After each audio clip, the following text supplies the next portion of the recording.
So hi, welcome everyone. Thanks Arun again for the introduction. I have when Arun started, he mentioned this is a wonderful initiative and I would love to be a part of it. So he asked me, what do you want to talk about? So I mean, and he mentioned right that I have been in multiple things, so I can't really cast myself. So these are the things that I'm kind of interested in: analytics, startups, and the future of tech, right? I mean, we mentioned and we decided we'll talk about it, but when I started thinking and preparing for this talk, I understood that these are 4 or 5 talks by itself. In fact, each section on future of tech possibly will be multiple talks, right? So I've tried to crystallize as much as possible to what the experiences, and try to give you a little bit of flavor of how things are in all of these fields, and basically they're kind of blending together from from data, from software to data to startups to technology evolving as well. So that's the idea, and I'll try to also give us some sort of sense of what are the career options, what do you need to do to prepare right now, and what mindset. And as I think for every session, I'll share my email ID. Any of you is very free to reach out to me and get help on anything that I can really help with. So yeah, let's start. Okay. So let's start about, I mean, I'll go about what I'm doing right now. Basically, a very quick introduction. Arun has already introduced. So currently I'm, heading analytics for Tata Business Hub. So Tata, it's a new company for Tata Group. Basically, they are a super app for small and medium businesses, right? And I'm looking at the overall analytics inside Tata Business Hub. We'll understand what analytics is. And prior experience, I've been a consultant with Kearney, worked in strategy in Myntra, been a founder. Last experience, I was in MI in Xiaomi and leading some 18 to 20 categories for Xiaomi. So yeah, that's it. And basically, I identify, even though I've done an MBA, I identify myself as a techie end to end. I have gone back to my coding roots, and I still code every day. So it's a lot of it. What I'm going to talk about technology is coming from my coding experience. Okay. Um, so yeah, so I think I don't know if this is something that is some sort of a paradigm in the software or the tech world, that software has actually eaten the world.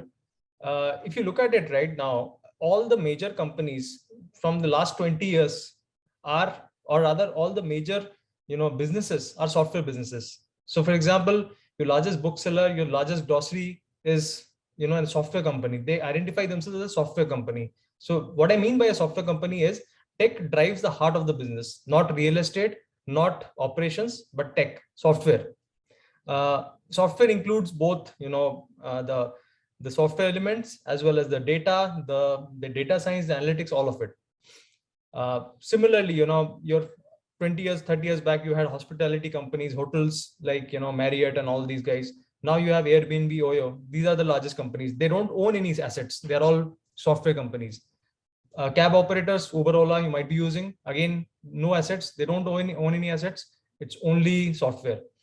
You might have heard of WeWork. It's like the largest office space in the world. They don't own any office space. They basically lease out the office space, and they again identify themselves as a tech company. Now, why do you think this has happened? I mean, while maybe this is something which is very evident for all of you, but why do you think this has happened? The main reason is that software has given the distribution that or rather the kind of breadth of availability that you can't get anywhere else. This is the reason why, let's say today, traditional television is dying, traditional newspapers are dying, because they do not have the breadth of what software can give. And it is it's like fairly evident now, but 10 years back it was not that evident that commerce and software will prevail and eat the world the way it has eaten. This is a very famous saying by one of the top software companies in the world, and they predicted this 10 years back, the software will eat the world, and we have seen 10 years now that software has actually eaten the world. So what is next now? If you look at it, right, in software, AI and data are eating software now.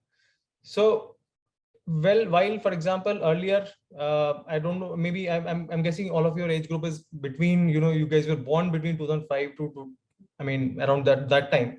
So those were the times when software systems used to be basic systems enabling transactions. For example, you can just go and buy something and you get that product, or basically you just go and look up some information. But very soon, with the enabling of data, that your data, basically what you are consuming, based on that the recommendations start showing up, that hey, you have bought a pink shirt, maybe you should try an orange shirt. So this is all recommendation systems which is based on the data footprint that you leave, or basis some understanding that this kind of people are actually using this kind of products. So it's becoming like more of a, that is the what we call as the defensibility nowadays for any software company. So using data, they're actually building them kind of a better software company for that matter. So hence AI and data is actually eating software, and this phenomenon is prevailing everywhere. If you look at marketing, for example, earlier marketing used to be ads, TV ads, all that. Now marketing is mostly digital. People advertise on Facebook, Google. If you look at customer experience, earlier it used to be phone calls that people make. Now it's all a lot of it is chatbots, a lot of it is cloud telephony. That is it's all dependent on the software or the data that we are feeding in. Similarly for healthcare, it's a very standard thing nowadays that a lot of diagnosis is being done using when anybody's the X-ray that a person is that the doctor earlier used to read, that X-ray is now being read by a machine and giving a sense of what the problem is for the patient. So the doctor can then look at it and suggest the the course of treatment. It is very prevalent in supply chain data. It basically for example, how much you have to order, how much products are present in the entire supply chain in terms of who, what, typically how much of orders do I need to make, how much of supplies do I need to give to a particular person who's buying from me, how do they save their cost. This is all using a lot of data, which is now basically the core of any software system. So I mean the point is that data and AI is actually driving software now, the way software was driving the physical world earlier. I mean, it's a natural corollary. And as Arun also mentioned, that the hottest career now is basically analytics and data science. You can look at any job portal or any report that says these are the things that are actually getting the maximum traction, some 20-30% growth, in terms of number of people required, in terms of salaries. Everything is like the absolutely the hottest in the space. Now, what is analytics and data science? I'll just spend some time to also explain a little bit, and we can we'll go through some live demos to help you understand that as well. But basically, analytics and data science are very simple way to basically collect and analyze and share data, share insights rather. So these are the three parts of data science and analytics in general. People use that in general from interchangeably, but that is the core of it. You collect, you analyze, you represent. So basically collecting and interpreting data will be from different sources, which I'll talk about a little bit later. You identify some relevant patterns in the data. So for example, you identify for example, let's say you have a data of how many total students have passed out of this particular district or this particular state last year. So then you can analyze based on the percentage of marks, all of that, basically what is the relation between the people coming from a particular district and the way they are actually getting the final scores. So multiple patterns can be analyzed in that. And there are some statistical tools also, which will be typically these are reserved for the colleges, but sometimes these are also taught in school, the standard statistical stuff, which helps you to analyze that data. But I mean basically it's collect, analyze and represent the data. Okay, I know a lot of it will be likely not be very relevant to you, because maybe you are not doing it on a day-to-day basis, and some of it might be very technical. When I might be a bit more technical, so please feel free to ask any questions in the chat window. I'll try to answer it as I speak as well. Okay, so now let us come to a concrete example, right? I mentioned collect, analyze, and represent. What is it basically? Now think about it. Let's say your neighborhood kirana store. How can he use data? Everyone can use data. Everyone can use analytics. How can he use data? So some examples, right? He's every day he's ordering, or every week, let's say he's ordering his cashew biscuits or any kind of whatever material stores that he's having. He's ordering, but is he ordering the right amount so that he's not wasting a lot of inventory? Also, he's not he's not basically running out of stock and customers coming and returning empty handed. So that's a very important problem. It's a mathematical problem which can be solved using statistics and data analysis. How he has limited shelf space, right? He has to stock the products which give him the maximum profit. So something, let's say like a biscuit will give him a profit of 2 rupees, cake will give him profit of 10 rupees, but they occupy the same shelf space. How do you understand, or how do you analyze that? Okay, there will be certain parameters, like some people will want biscuits, some people will not want cakes. How do you optimize how many cakes to order, how many biscuits to order, for example, right? And where to place these biscuits? This is all analytics, this is all data. He has data on customers. People nowadays, you go and you scan a QR code, and so he has data on the customers, and now he can also figure out, okay, these many customers are returning, coming on this day of the week. This particular customer who buys, let's say, cake, he returns 3 days a week. The person who buys biscuits returns 5 days a week. Can he do something with that kind of data? So that those things can be actually, a lot of interesting data can be coming out of that. Also, a very interesting area is basket analysis, where you can actually figure out, okay, the person who's buying, let's say, a cake will also tend to buy a biscuit. So that's a basket analysis. A lot of studies like this are done globally, in the US and maybe in India also. So Walmart actually has a lot of data science researchers doing that. So they try to kind of place products which everybody buys together. So, and these can be completely disparate products. It can be, milk and soap, based on some analysis that they have done, that people who are buying milk also tend to buy soap. So this is all analysis that a retailer can, even a small retailer can do. It's not just, large retailers. But the point is, how is analytics actually used in day-to-day life for all of us? And this is not just for, even, kirana, panwala. Everyone can use analytics to make his business much better. Just an example, right? Okay. Moving on.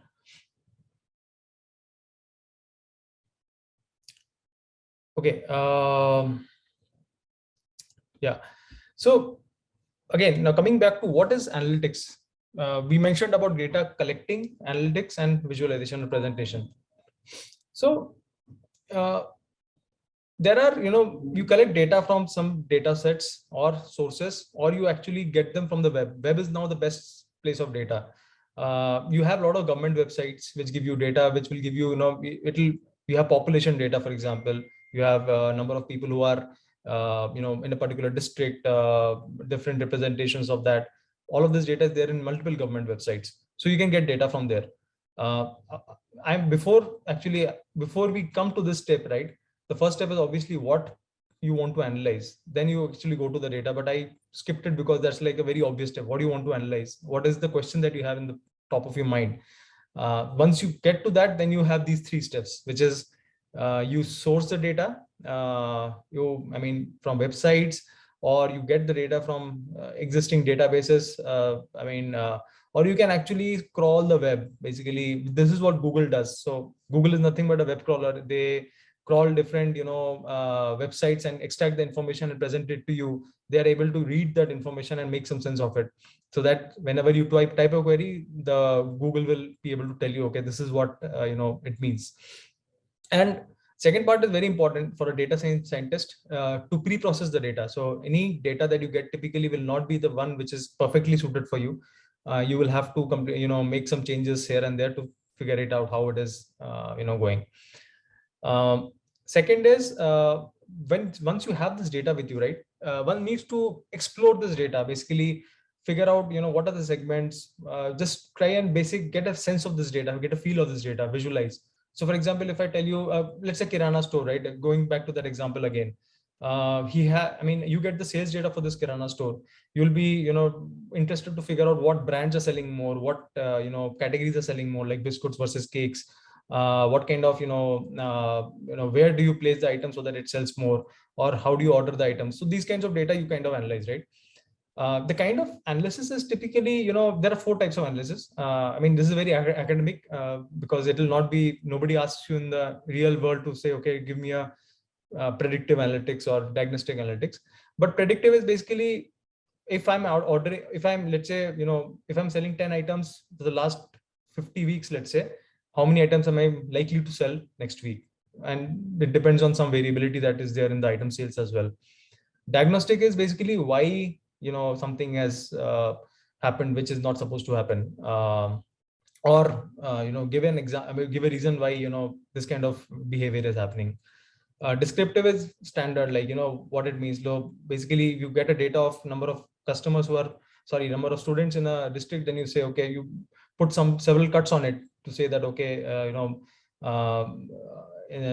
these many students are after above 12th class, above 10th grade, 8th grade, this is the marks distribution. So this is descriptive analysis. You just present what is there. And fourth is prescriptive, basically recommendation systems that we talked about. Based on the data, you use some recommendation systems to understand and give the recommendations to what to buy, where to place items, basket analysis, all of that, right? Third part is very important, which is not really talked about, which is visualization. You present using pie charts or bar charts, different analysis that you want to present, because it's data and analysis is meaningless without the person who's willing to consume the data actually buying in, and you are able to communicate what you want to communicate with the data. So that analysis and presentation is very important. And finally, you can share it either on the web or nowadays Google Sheets is very popular, so as a way to share it. Excel is obviously the most popular medium to share and analyze the data. Okay, moving ahead. So I think this is the slide that a lot of you would be interested in, rather than talking about what analytics is, because obviously there's a journey towards it. It's not like you start doing it and but yeah. So there are 5 or 6 main roles in or career paths, and all of these are now very well defined career paths, which lead all the way to CTO, CXO levels. One is a data scientist, which is like the most I would say the most difficult as well as the most sought after path now. And these are basically people who are typically having done computer science plus masters in some sort of a masters in a field, and then they have good understanding of analytics techniques, statistical techniques, so fair bit of scientific analysis. So they use advanced analysis and what is called machine learning as well, to basically collect data and give you very interesting insights. So all the recommendation systems that you see on Amazon or Netflix or Hotstar, whatever you use, these are all built by data scientists who get a lot of data from millions of viewers and recommend them as in dashboards, etc. So this is what data scientist is. Second is data engineer. Now engineer is basically working on building that data infrastructure for the company. So if you think about it, the kind of data that you get in from places like Google. So let's say you are an engineer working in Google, you will possibly processing terabytes of information per day, per second. How do you store it? Because it cannot be the regular storage that we have typically. So that storage, because the storage and the retrieval of that information is very critical. So there is an advanced engineering discipline in that, and that is what these data engineers are more attuned towards. Again, the the degree required is computer science, information science that you need to work in, and typically master's degree, but I mean bachelor's is also fine. They work on specified data sets. I will not go into that. Skills tools rather. SQL is obviously structured query language is a standard tool, but they work on much more advanced tools. Data analyst is by far the most common field that you see. They interpret and they basically interpret and represent the data in different shapes and forms, and they're good in whatever data is already there. They're good in collecting the data and modeling it. So modeling is basically you have a set of variables as inputs, you analyze and then represent it as output. So that is the most common path. Again, this is open to anyone, like any graduate for that matter. Business analyst, basically it's similar to data analyst, but you combine your business knowledge with the data analyst. So data analyst typically will be more specialized in analyzing data. Business analyst will be more specialized, will have an understanding of his domain as well. But I mean, good example is someone who's, let's say, in a stock market. So he'll know how the stock market behaves, and then he tries some analytical and statistical tools to give some recommendations on which stock to buy. So that typically becomes a business or a financial analyst. Finally, nowadays an emerging discipline is analytics product manager. Sort of this is the kind of path that I've taken. So here we design analytics tools within the organization itself, because you have a lot of data within the organization which everybody wants to consume, and sometimes you also want to expose it to outside the organization. So here it's like more of a designing the user interface, the kind of data that you want to consume, what data will be shared by to the organization. And this is more of a product management discipline that we follow over here. So these are the main career paths, and all of them are, I would say, great career paths, and none of them are showing any sign of tapering. It's all increasing. Like this is the most increasing in demand career path in the world today. So I'll quickly give you a live demo, right, of let's say how we can show. Okay, I hope you can see the my Excel sheet.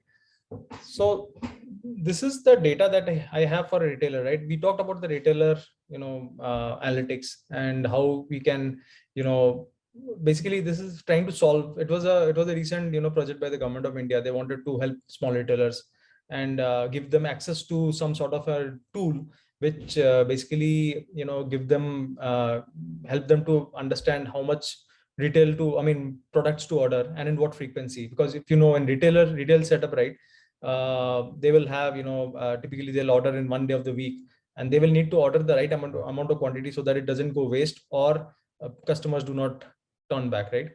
So this is an example data set. You have different you have Maggie and all the other data set which is there. What we are giving is basically the sales per day. So quantity in a day, how much and what is the price. So ignore the actual value. It's not the real data, but basically it's giving the quantity and the price and how much it was sold in a day, right? So this is like a retailer database. So you have different other Lays, Bingo, and all of that. So this is trying to mimic the sales of a actual data that is there. Now if I so this is the dashboard that we had created essentially, which is which was shared with the government. And so what you can do is you can upload this sales data and you can get customized recommendation of how much you should order and when. So basically, let's say you have a product like Good Day biscuits. So typically there is something called a service level that you need to maintain, that out of like 100 people who are demanding for that product, 96 of them you are able to serve, right? So that's called service level. So you have a target service level. You say, okay, I'll be fulfilling 90% of the products. So so yeah, these are the inputs that are required, like every 10 days how many you want to reorder, what is the what is the delivery time, that once you order, what is the delivery time. So the shopkeeper typically has, okay, 90% I want to fulfill, right, over the next 7 days. If any customer comes, I'll want to fulfill. A very standard way that they actually do is they say, okay, I'm selling one item every day, so I'll order 7 items. But that's not a right way to do it. We can, that's the because you will increase your holding cost as well as stock out cost. So if you see this output, right, we can edit and did all of that. But if you see this output at a 93% service level, we are giving him an optimum lot size of 916. So he should be ordering this much in a week. And his cost is basically, his cost is, So he's 95% service level. He's ordering on 533 items, and his cost is overall cost of inventory is 562 rupees. While if we are suggesting him that you should maintain a service level 92%, this will optimize your holding cost as well as stock out cost. This is the lot size, and this will be your actual cost that is there. So this is an example of how we can use the way to how we can basically use analytics to help the small retailers as well. So yeah, I mean, this is one example. And let me now just go back to what I was presenting.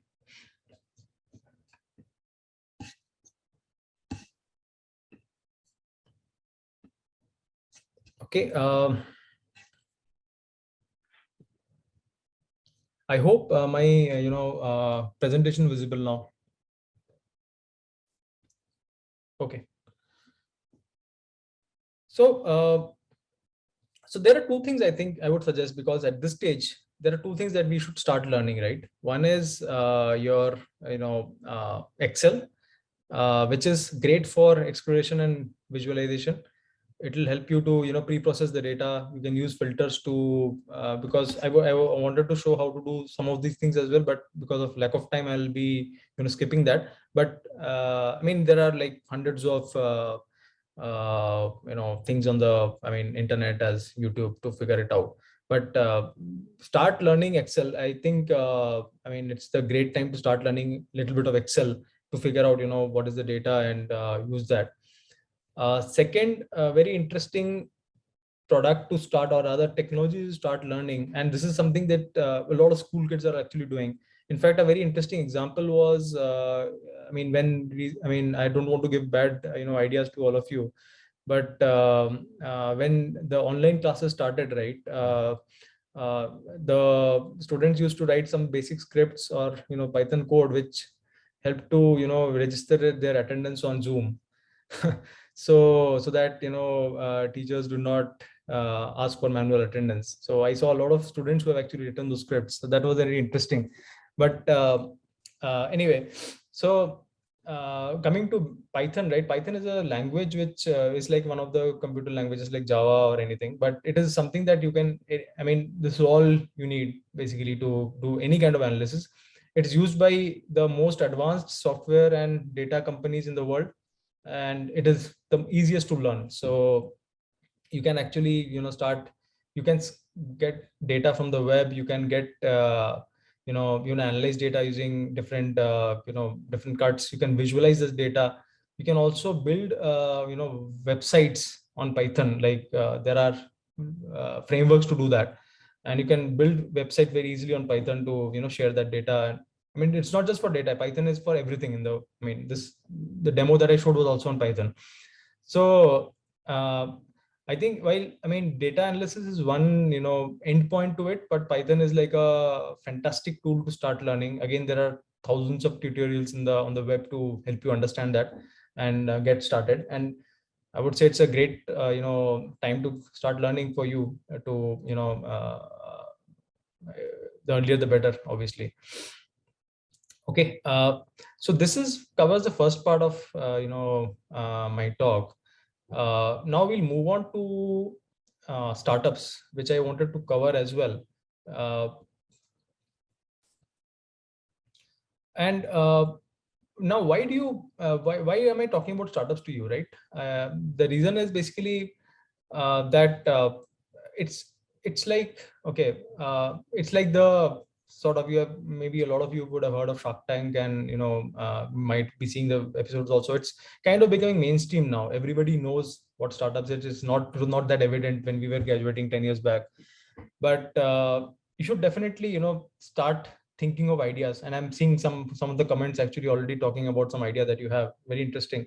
So start, it's never too early to start thinking, but I definitely would suggest that, don't get don't get too enamored by all the college dropout stories that you see starting from Mark Zuckerberg.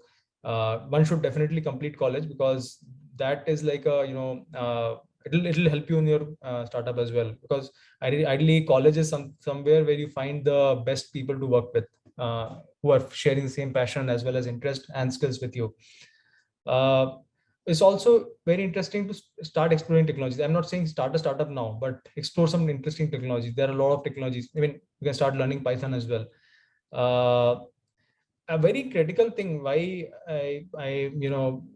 everybody's now right now bullish on young people doing startups is that you guys are actually the trend makers. So you have to realize that there's a huge advantage you have, right? I mean, we are actually trying to figure out what you guys are using, because I mean, 10 years from now, whatever you are using today is going to be the mainstream. So you are actually the trend makers. The technologies that you use, the social media that you use, the different services that you use, those are actually will be the trends and will be cool versus what we are using right now, right?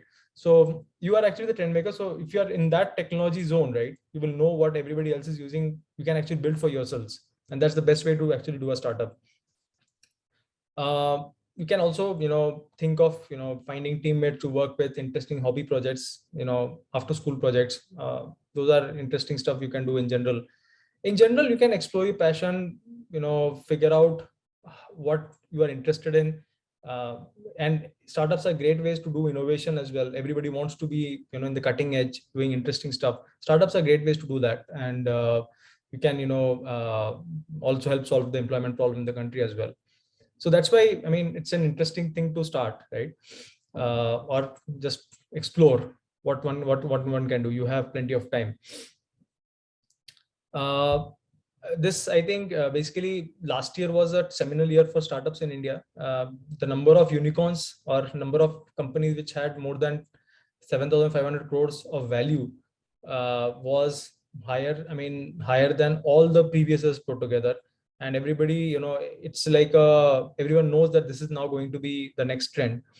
And a lot of large companies are also, in fact, my company, Tata Business Hub, is also trying to structure itself as a startup. There are certain aspects of a startup which I'll be talking about in the next slide, but we are also trying to structure as a startup. It is the main thing nowadays. Like, you have to think like a startup, because you have to work fast, we fail fast, all of those things, right?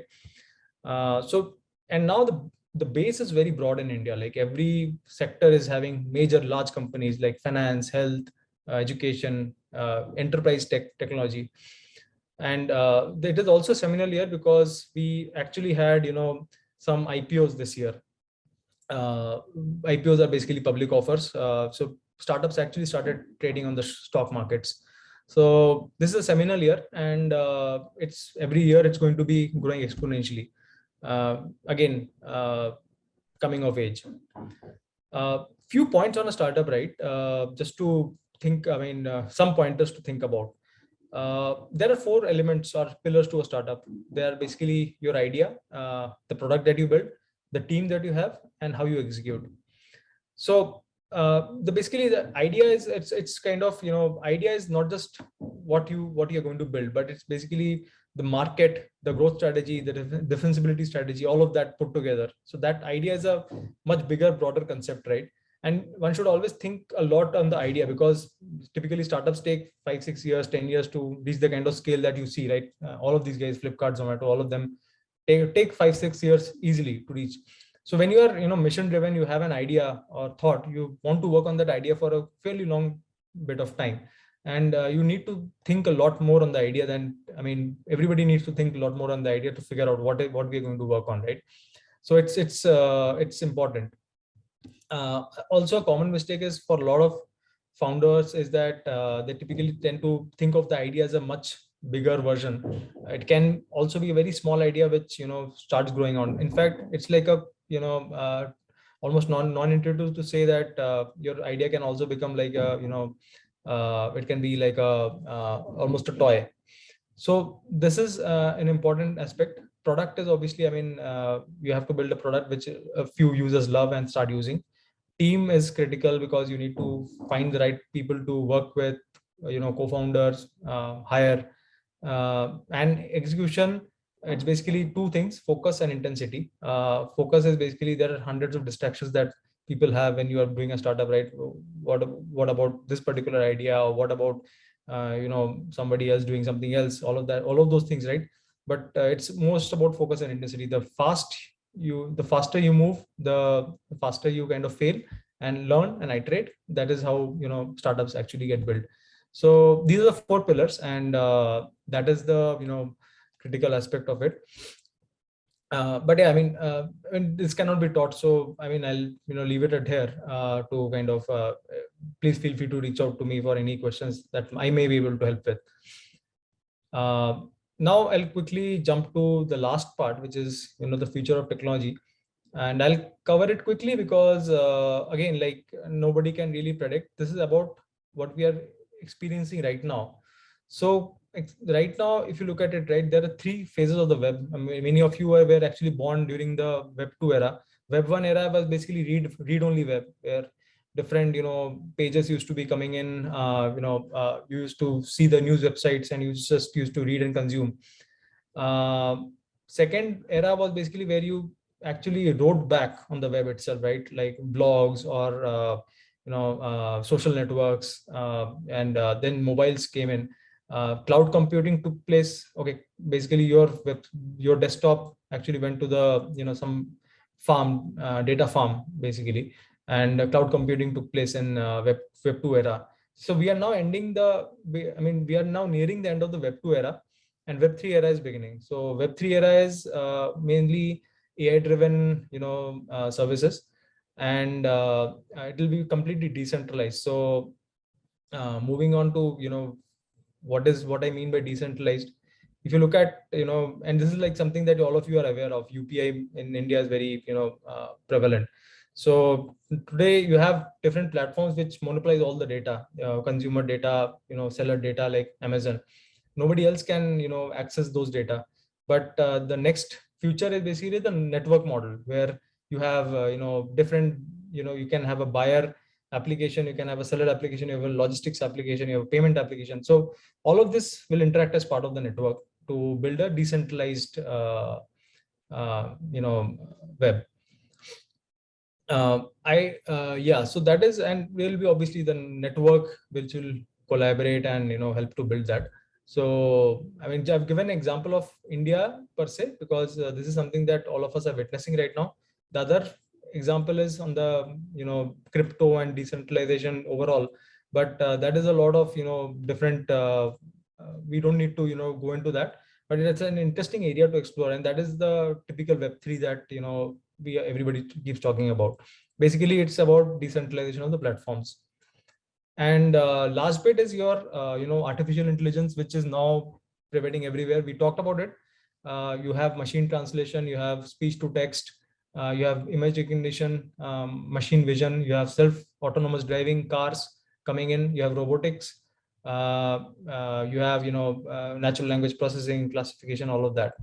So these are the overall areas that artificial intelligence is pervading, and it is going to become more and more pervasive in the next Web 3 era. So that is the future.